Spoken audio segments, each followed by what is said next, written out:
If you save and invest just $500 a month, this can turn you into a millionaire in a surprisingly short amount of time. And if you don't believe me, stick around, because I'm going to prove it to you. This amount of money, or just over $16 per day invested, can completely change your life. Now, you've probably heard that investing in the stock market is complicated, but that's actually false. Yes, chart analysis and stock picking can be extremely complicated, but strategies like that are actually not recommended.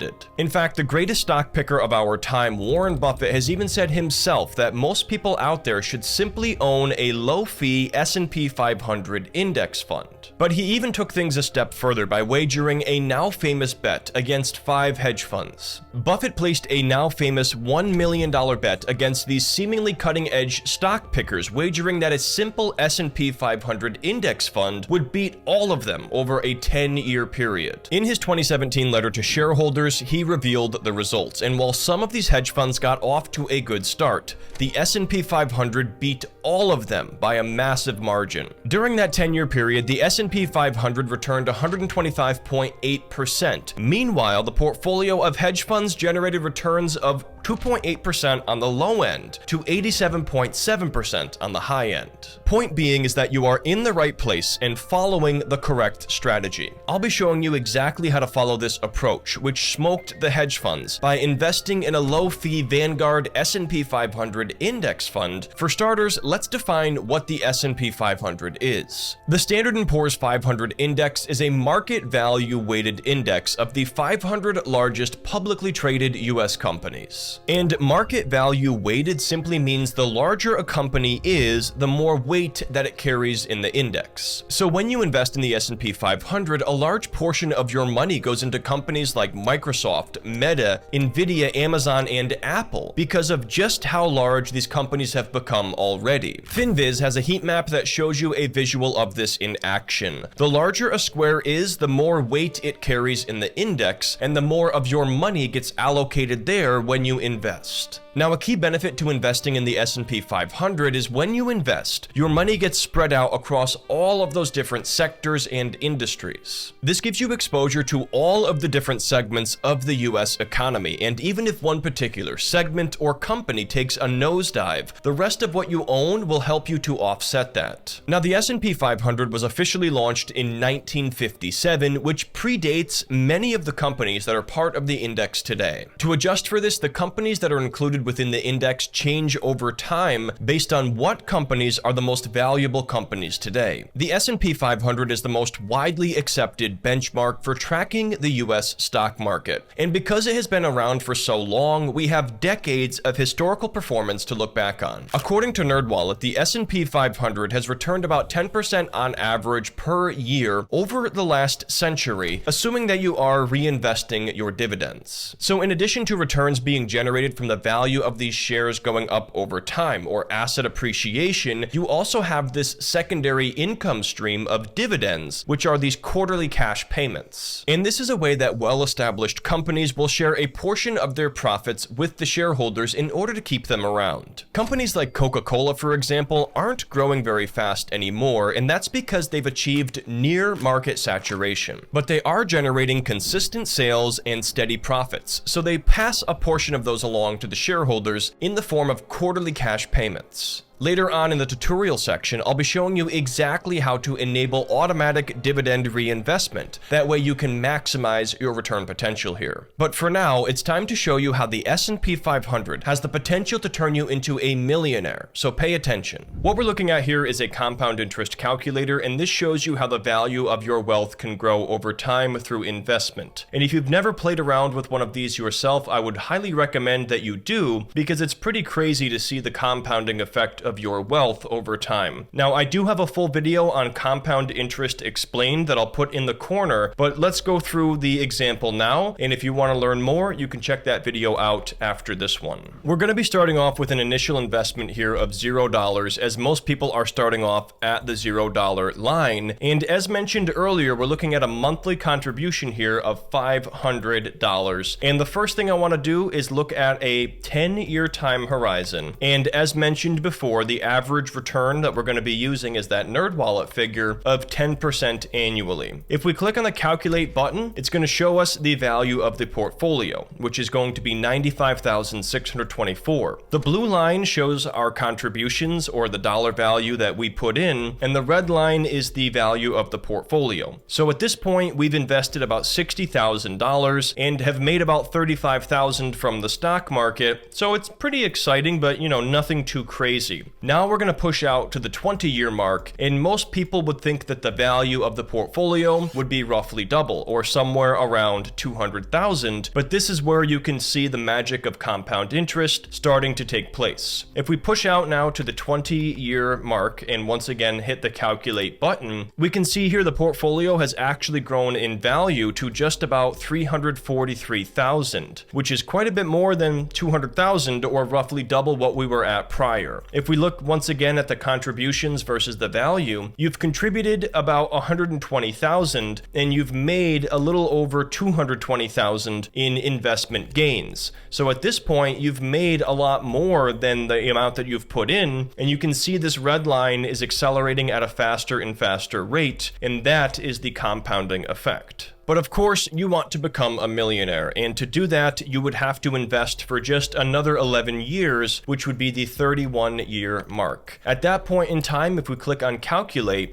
you can see here the value of the portfolio would be $1.09 million. And in terms of your contributions, you've contributed $186,000 and you have made a little over $900,000 in gains from the stock market. So if you invested $500 a month and you had the average return from the S&P 500 over the last century and you reinvested those dividends, in just 31 years, you could have $1 million portfolio. Now, just for fun, let's assume you kept doing this for 40 years. At that point, if we click on the calculate button, you would now have a portfolio of $2.6 million, and you can see that red line accelerating at a faster and faster rate. So maybe you started at 20, and at age 60, you could have $2.6 million. And the last one we're going to look at here is the 50-year mark. If you were super ambitious and you wanted to invest and have generational wealth for your family, you would now have about $7 million at that point in time from your investments. What I just showed you is the strategy of dollar cost averaging into the S&P 500. But now I'm going to tell you more about the specific fund that most people use to make this investment, which is the Vanguard S&P 500 ETF. And right after this, I'm going to be showing you the step-by-step tutorial on how to invest, so don't go anywhere. Here's what you need to know about this investment. First of all, this is an ETF, which stands for Exchange Traded Fund. And an ETF is simply an index fund that is split up into individual shares, and then each one of those shares trade on the exchanges, just like individual stocks. This makes things a lot more flexible, allowing you to buy individual shares. And with Robinhood, the brokerage platform I'm going to show you shortly, you can invest in fractional shares in as little as $1 increments. So that means you can invest as little as $1 into the S&P 500 and be fully diversified across the 500 largest US companies. Now, every fund out there has an expense ratio associated with it, and this is used to pay the fund managers as well as other administrative costs. But the good thing about Vanguard is they have some of the most competitive fees in the investment industry. For VOO, the Vanguard S&P 500 ETF, that expense ratio comes in at just 0.03%, compared to an industry average of 0.79%. That means if you invested $10,000 into VOO, you would be paying just $3 in annual expenses to Vanguard, and that fee comes out of the fund itself. So it's not something you have to pay separately or anything like that. And as far as the dividend yield goes, for VOO, the average yield over the last 30 days has been 1.3%, and that fluctuates based on the share price of the ETF.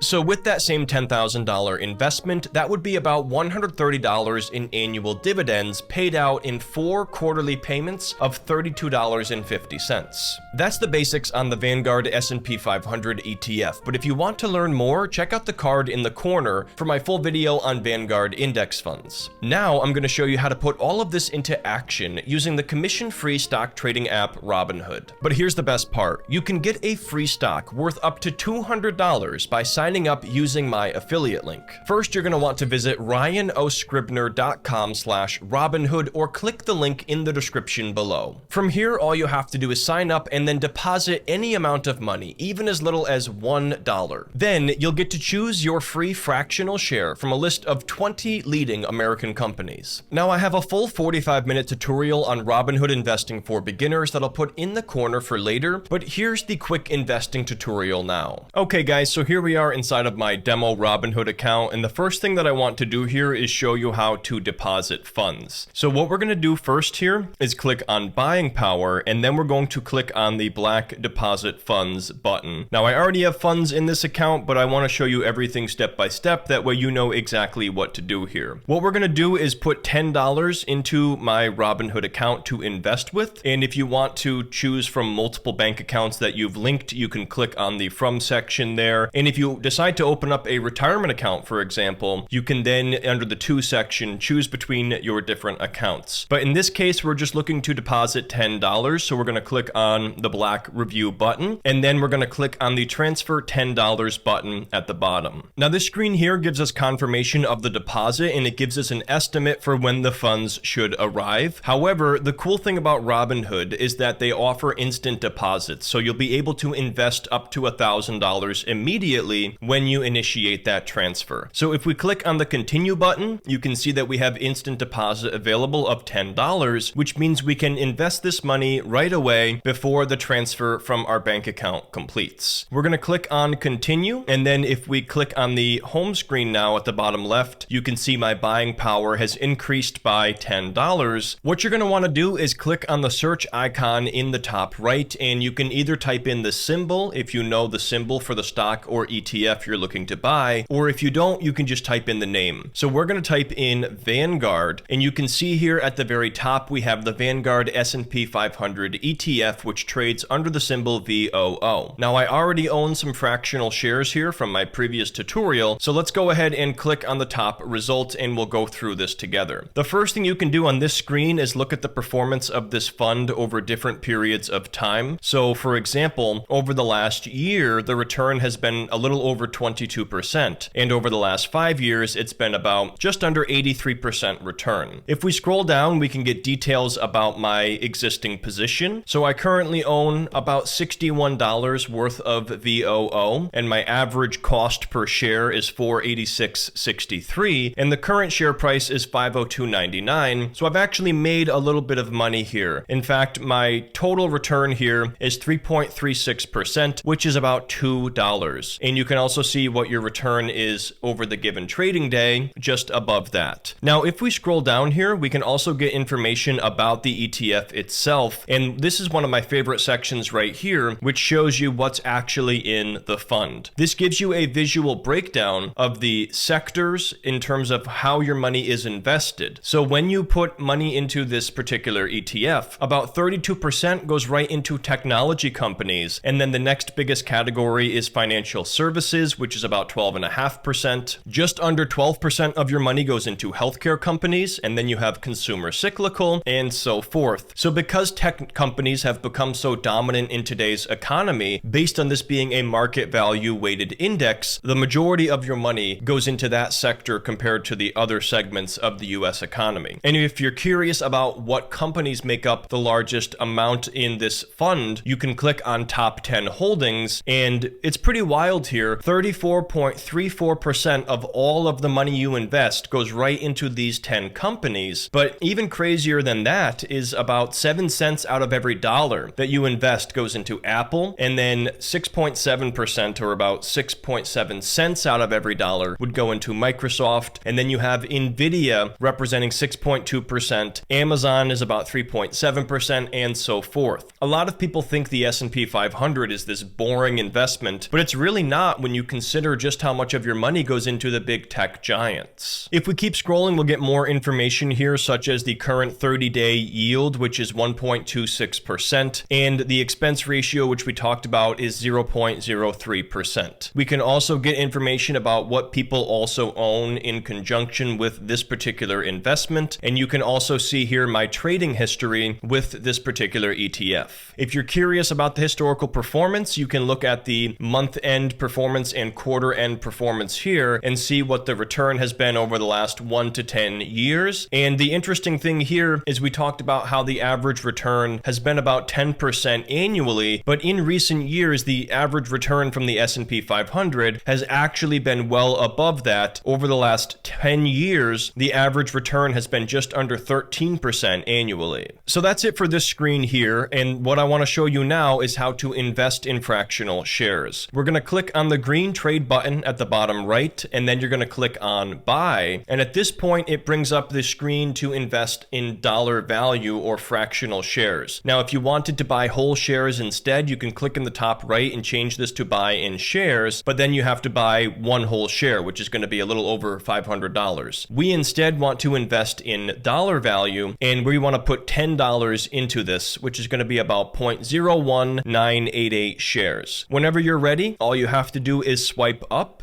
And just like that, we invested another $10 into fractional shares of VOO. If I click on done here, we can take a look at how this changed my total investment. So now my total return is a little bit lower here at 2.88% because I now own more of that investment. The next thing I want to show you is the recurring investments feature. If you wanted to automate this strategy, you would click here on create VOO recurring investment. And let's say you wanted to follow that strategy earlier of putting $500 a month into VOO. You could click here and say every week you want to invest, and then click on continue. And let's say you wanted to do $125 a week, which would be $500 a month. You would then click on continue, select the bank account for your funding source, or you could use your buying power if you wanted to deposit that money once a month to cut down on your transactions. And then you'd click here on continue. And if you wanted to actually put this order through, you would click on review and then swipe up, and then you would automatically be investing in the S&P 500 on that recurring schedule. The last thing I want to show you is how to enable dividend reinvestment. That way you can maximize your return potential. You're going to click on the person icon at the bottom right, and then the 3 lines in the top left. And then you're going to click on investing, and you're going to scroll down and look for the section called dividend reinvestment. By default, it's going to be disabled, but you'd click on edit dividend reinvestment, and you would turn this on, and it's going to show you here a list of the companies or funds that you own that pay dividends, and when these dividends are earned, it will be reinvested back into that particular fund or stock. So if we revisit the page here for VOO and we scroll down here to the history, I'll show you what this looks like. So here we have an example here of where a dividend was earned and reinvested. It was only 7 cents, but nonetheless, it's still a little bit of money that is now able to earn future dividends, which will maximize the return potential here. So that's how to invest using Robinhood, but now we need to talk about an important topic that most people avoid, and that is investment taxes. Most people are not aware of this, but the type of investment account that you use makes a huge difference on the amount of money that you pay in taxes. If you invest using a taxable brokerage account, you'll most likely end up paying long-term capital gains tax rate on your investment gains, which caps out at 20% on the federal level,